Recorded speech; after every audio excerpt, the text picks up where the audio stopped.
हाँ जी बच्चों, तो आज हम स्टार्ट कर रहे हैं ऑर्गेनाइजिंग की next unit 5.3 that is delegation and decentralization, जो हमारा लास्ट टॉपिक है ऑर्गेनाइजिंग का। सबसे पहले हम करेंगे डेलीगेशन। डेलीगेशन होता क्या है? डेलीगेशन सिंपल हम बोला जाए तो डिवीज़न ऑफ वर्क आप इसको बोल सकते हो। Delegation of authority is the cement that binds the formal organization together. हमने अभी फॉर्मल ऑर्गेनाइजेशन पढ़ा था, जिसमें फॉर्मेलिटी होती है, जिसमें रिलेशन बनाए जाते हैं। अब वो रिलेशन बना दिए, उनको बाइंड करना, एक सीमेंट की तरह उनको बाइंड करना सीमेंट लगाकर, that is delegation of authority. Delegation of authority को नॉर्मली क्या बोल देते हैं हम? डेलीगेशन बोल देते हैं। अब डेलीगेशन ऑफ अथॉरिटी में क्या होता है? काम को डिवाइड कर दिया जाता है। सीनियर सुपीरियर अपने सबॉर्डिनेट्स को काम प्रोवाइड करते हैं। It refers to the process of interesting responsibility and authority and creating accountability of the person to whom work और responsibility has been handed over. इसके अंदर क्या किया जाता है? डिवीजन ऑफ वर्क किया जाता है, बट डिवीजन ऑफ वर्क से तो काम कंप्लीट नहीं हो जाता ना हमारा, जब तक आप उसको अथॉरिटी प्रोवाइड नहीं करोगे कुछ काम करने की। मान लीजिए आपने किसी को काम दे दिया कि आपको ये काम करना है, और आपने उसको रिसोर्सेज लेने से मना कर दिया, तो उसका क्या फ़ायदा? जब तक उसको अथॉरिटी नहीं मिलेगी कि वो रिसोर्सेज यूज़ कर सकता है, तभी तो वो अपने काम को अच्छे से करेगा।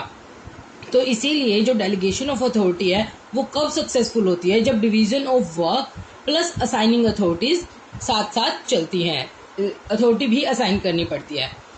अब डेलीगेशन के अंदर मेन 3 पॉइंट्स हैं। 3 पॉइंट्स वो क्या क्या है हमारे? Responsibility, authority and accountability. Responsibility क्या होती है? सिंपल और साफ शब्दों में जो हम पता है, हम नॉर्मली जो बोलते हैं वो क्या है कि किसी को रिस्पॉन्सिबल ठहराना। रिस्पॉन्सिबल आप कब ठहराओगे किसी को? जब आप उसको अथॉरिटी दी होगी उसको, तभी वो रिस्पॉन्सिबल होगा। किसी भी काम करने के लिए जब आपने उसको ड्यूटी असाइन की है, ड्यूटी असाइन करने के लिए, तो उसको बोला जाता है कि वो उस काम को करने के लिए रिस्पॉन्सिबल है। अब रिस्पॉन्सिबिलिटी है वो किसी दूसरे पर्सन को दी जाती है, वो ड्यूटीफुल होती है, और इसमें क्या रिलेशन होता है? सुपीरियर और सबॉर्डिनेट का रिलेशन होता है। अब इसके अंदर 2 मीनिंग आते हैं बच्चों, ये देखो, responsibility for and responsibility to. Responsibility for यानी किसके लिए? वो अपने काम को कंप्लीट करने के लिए, कंप्लीटिंग द असाइनिंग जॉब, उसके लिए रिस्पॉन्सिबल होता है। मतलब आप ये देखिए, ये एक प्रोसेस है। रिस्पॉन्सिबिलिटी फॉर, वो अपना काम को कंप्लीट कर रहा है, तो इसको बोला जाता है अल्टीमेट रिस्पॉन्सिबिलिटी। इसको आप अल्टीमेट रिस्पॉन्सिबिलिटी भी बोल सकते हैं, सॉरी, ऑपरेटिंग रिस्पॉन्सिबिलिटी। आप इसको ऑपरेटिंग रिस्पॉन्सिबिलिटी भी बोल सकते हैं। ऑपरेटिंग में आईएनजी आया हुआ है, तो आईएनजी खुद में एक प्रोसेस है, और ये हमारा एक प्रोसेस बनता है। रिस्पॉन्सिबिलिटी टू, आप किसके लिए रिस्पॉन्सिबल हैं? अपने सुपीरियर के लिए, जिसने आपको अथॉरिटी दी है अपना वर्क कंप्लीट करने के लिए, अपना वर्क परफॉर्मेंस दिखाने के लिए उसको, तो इसको बोला जाता है अल्टीमेट रिस्पॉन्सिबिलिटी।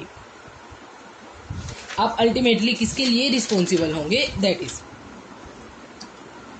ये रहा आपका रिस्पॉन्सिबिलिटी फोर को ऑपरेटिंग रिस्पॉन्सिबिलिटी बोला जाता है, एंड रिस्पॉन्सिबिलिटी 2 को अल्टीमेट रिस्पॉन्सिबिलिटी बोला जाता है।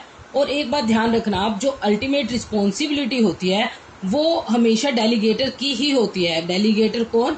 सुपीरियर। सुपीरियर ने दी है, सुपीरियर को किसी ने दी होगी, तो वो उसको, उसके लिए वो उसकी अथॉरिटी है, वो उसकी अल्टीमेट रिस्पॉन्सिबिलिटी बनती है। अथॉरिटी क्या होता है? Authority means the power to take decision. आप किसी चीज को के लिए डिसीजन लेने के लिए आपके पास पावर है। जैसे रॉ मटेरियल है, उसको यूज करने की आपको पावर है, रिसोर्सेज है, उसको यूज करने की पावर है। जब तक वो पावर नहीं होगी तो आप रिस्पॉन्सिबल नहीं हो सकते। Decisions can be related to the use of resources and to do or not to do something. मतलब कुछ करना है रिसोर्सेज से रिलेटेड, कुछ नहीं करना है, वो सारी अथॉरिटी।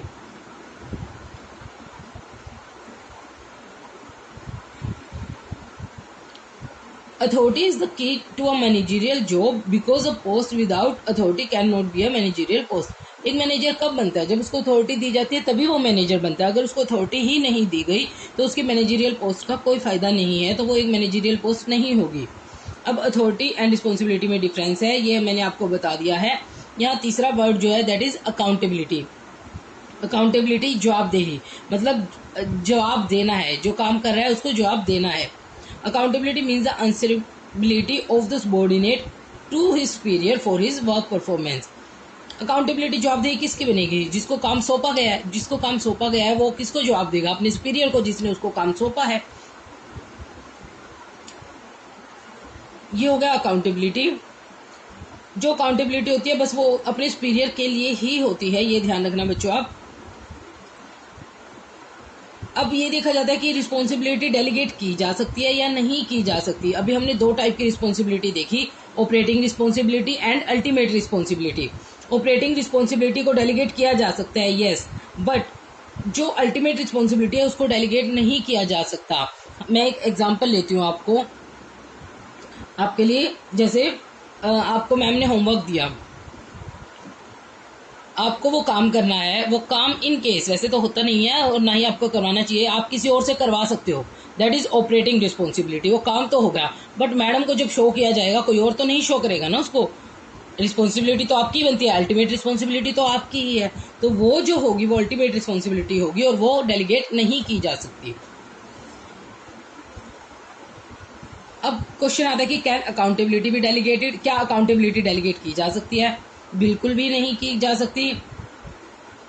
अकाउंटेबिलिटी कैसे डेलीगेट नहीं की जा सकती? अभी मैंने जो आपको एग्जांपल लिया, मैम को जवाब कौन देगा? आप ही दोगे, दूसरा बच्चा तो आकर नहीं देगा। तो क्या अकाउंटेबिलिटी डेलीगेट की जा सकती है? नहीं, नहीं की जा सकती। Only authority can be delegated and note the accountability. जवाब तो उसी को देना पड़ेगा जिसको काम सौंपा गया है।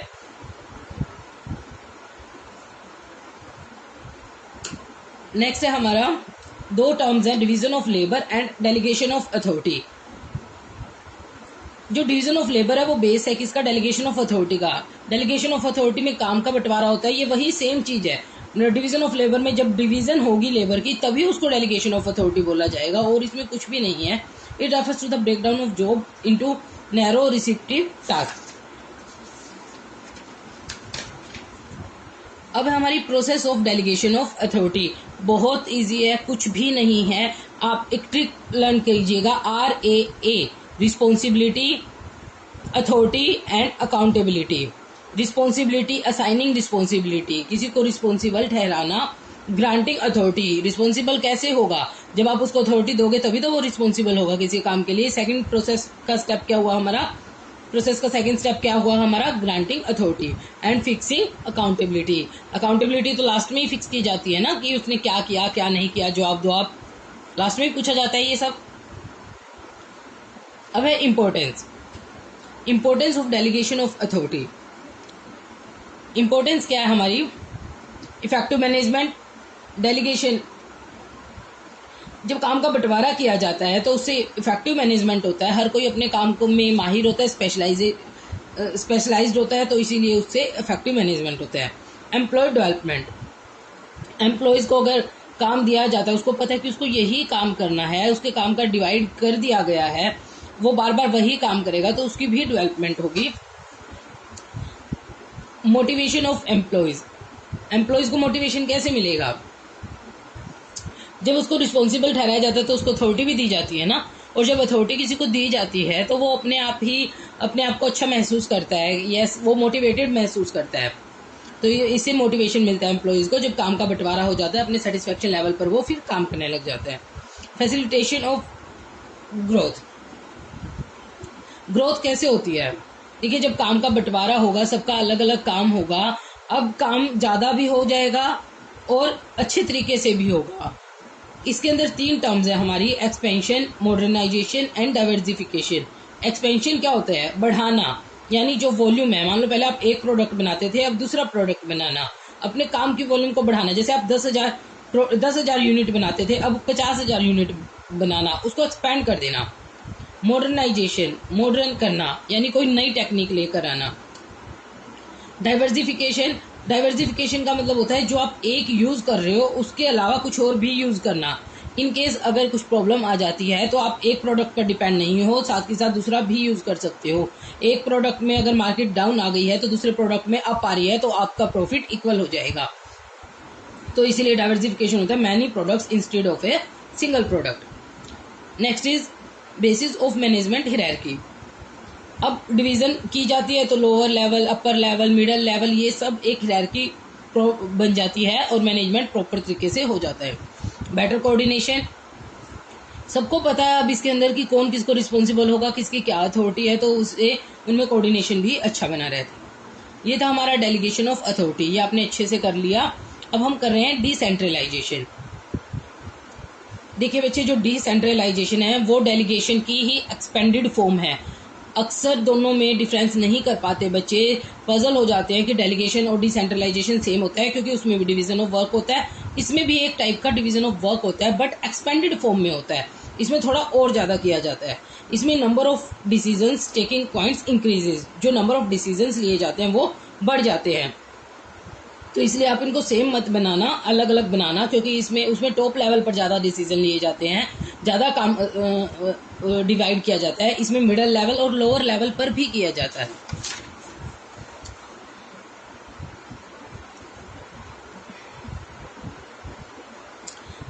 देखिए, इसको हम एक एग्जांपल से कर रहे हैं। जैसे एक प्रोडक्शन मैनेजर है, उसको कंपनी ने ड्यूटी असाइन की है कि आपको सैलरी कुछ एम्प्लॉयज़ को हायर करना है, और ऐसे हायर करना है कि उनकी सैलरी लेस देन 10,000 होनी चाहिए। ओनली प्रोडक्शन मैनेजर को बोला गया है, that is delegation of authority. आपने अपना काम सैलरी, आपने एम्प्लॉयज़ को हायर करने का काम प्रोडक्शन मैनेजर को दे दिया, that is delegation of authority. But अगर आप वही काम सभी डिपार्टमेंटल हेड्स को दे देते हो, परचेज मैनेजर को, सेल मैनेजर को, मार्केटिंग मैनेजर को, प्रोडक्शन मैनेजर को, इन सबको अगर दे देते हो, दैट इज डिसेंट्रलाइजेशन। क्यों? आपने उसी काम को और एक्सपेंड कर दिया। अब इतना करने के बाद भी अगर आप उस काम को और नीचे, मान लो मैनेजर है, प्रोडक्शन मैनेजर है, वो परचेज मैनेजर है, उन्होंने अपने काम को आगे डिप्टी मैनेजर को दे दिया कि आप ये सब कीजिए, तो इसको क्या बोला जाएगा? अब ये तो और ज़्यादा डिसेंट्रलाइजेशन हो गया। तो that is expansion of decentralization. इसका मतलब क्या हुआ? आपको बस एक लाइन याद करनी है, इफ वी डेलीगेट अथॉरिटी। अगर आप अथॉरिटी को डेलीगेट करते हो तो इसका मतलब आप वी मल्टीप्लाइड बाई 2, आप 2 लोगों में बांट रहे हो। बट अगर आप डिसेंट्रलाइज कर रहे हो तो आप इसको वी मल्टीप्लाइड बाय मैनी, आप बहुत सारे लोगों में इसको बांट रहे हो। ठीक है। डिसेंट्रलाइजेशन, इसकी फीचर्स हैं, ये देख लेना, वही सेम फीचर्स हैं इसकी। एक्सपेंडेड वर्जन है, सबॉर्डिनेट का रिलेशन होता है, सीनियर ऑफिसर्स पर वर्कलोड कम हो जाता है। मेन जो है, along with authority even accountability is delegated. यहाँ पर वहाँ अथॉरिटी के साथ अकाउंटेबिलिटी डेलीगेट नहीं की जाती थी, क्योंकि वहाँ पर एक ही बार डिवाइड किया गया। यहाँ पर इतनी बार डिवाइड होता है कि अकाउंटेबिलिटी भी साथ के साथ डेलीगेट की जाती है। ये इंपॉर्टेंट पॉइंट है, ये आप ध्यान रखना। डिसेंट्रलाइजेशन में अकाउंटेबिलिटी डेलीगेट की जाती है, बट डेलीगेशन में अकाउंटेबिलिटी डेलीगेट नहीं की जाती है। इंपॉर्टेंस ऑफ डिसेंट्रलाइजेशन क्या है? Develops initiative among subordinates. अब जब सबॉर्डिनेट्स को भी अथॉरिटी भी होगी, उनकी रिस्पॉन्सिबिलिटी भी होगी, उनकी अकाउंटेबिलिटी भी होगी, कॉन्फिडेंस आएगा, उन्हें लगेगा कि हाँ हम कुछ कर रहे हैं, वो इनिशिएट लेंगे फिर आगे काम करने के लिए और ज़्यादा अच्छे से करेंगे। Develops managerial talent for future. Manager में टैलेंट कैसे बढ़ेगा? मान लीजिए पहले तो बस टॉप लेवल पर होता था, अब मिडिल लेवल पर, लोअर लेवल पर, इन सब के अंदर टैलेंट क्रिएट होगा और वो आगे अपर लेवल पर चले जाएंगे।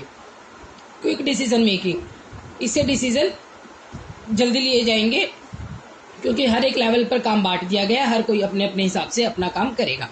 रिलीफ टू टॉप मैनेजमेंट, जब काम इतना लोअर लेवल तक भी बढ़ गया है तो वहाँ पर टॉप मैनेजमेंट को रिलीफ हो जाता है।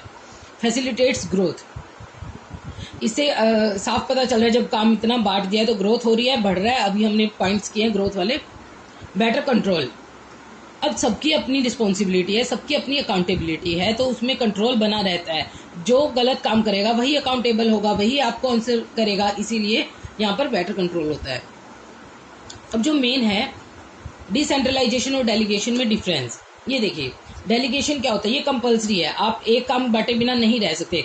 बट ऐसा जरूरी नहीं है कि आपको बहुत सारा काम बांटना है, वो सारा काम बांटना कोई जरूरी नहीं है, बट एक दो काम तो आपको बांटने ही पड़ेंगे। That is delegation of authority. और डिसेंट्रलाइजेशन कोई जरूरी नहीं है।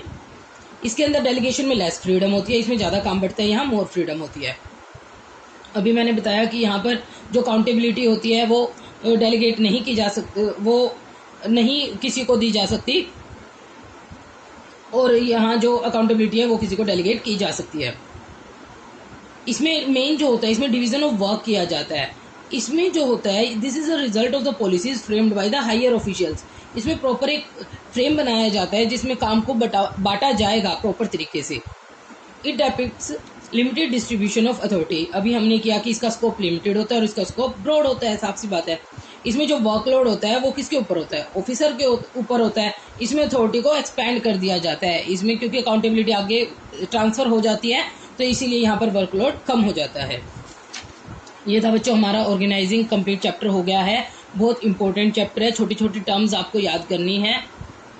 अब हम नेक्स्ट करेंगे नेक्स्ट वीडियो में नेक्स्ट चैप्टर।